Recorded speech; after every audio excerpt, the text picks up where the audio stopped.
All right, racist.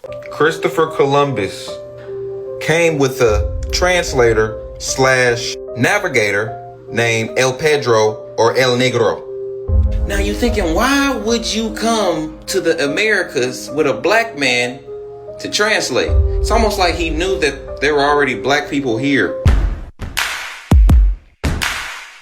Welcome back to class. Hope you're enjoying summer school this year. Today's class is going to cover the made-up idea and story of Christopher Columbus, a made-up person that white people injected into history to prove that they existed, when they didn't. America tried to pretend that a white man full of diseases sailed the rough Atlantic Ocean with a Moorish man at the helm. That would mean that Christopher Columbus did absolutely nothing, and the melanated did all the sailing. Which matches all the historical records. Indigenous black Americans create everything, and freeloading whites claim it as theirs. The true sailors and colonizers of America looked exactly like the indigenous people of this land. They were the Nino brothers. These brothers were heavy hitters from Spain, and they were the actual brains steering the ships. They were a family of absolute experts who already had years of experience navigating the Atlantic and the West African coast before Columbus even entered the picture. The three brothers holding it down were Pedro, Juan, and Francisco. Pedro Alonso Nino was the heavyweight of the family. If you look at the old Spanish records, they explicitly refer to Pedro Alonso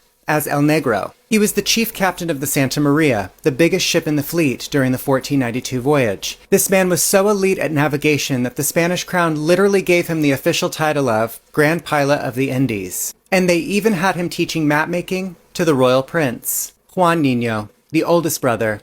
He was a master seaman and an entrepreneur.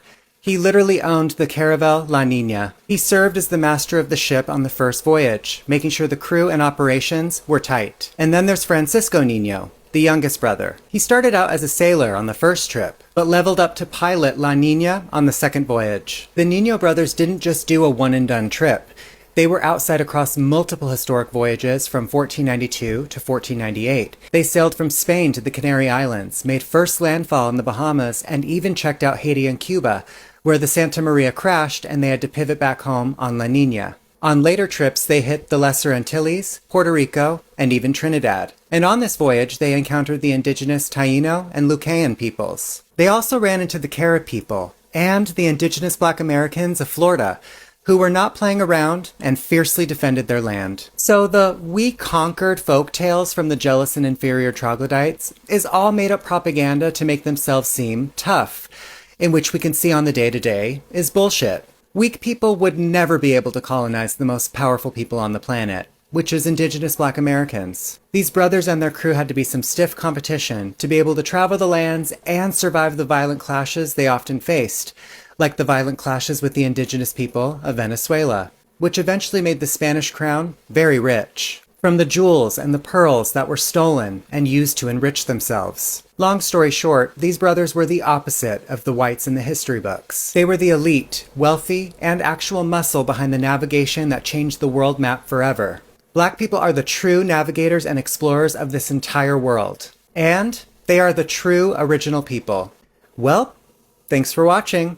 We'll see you next time.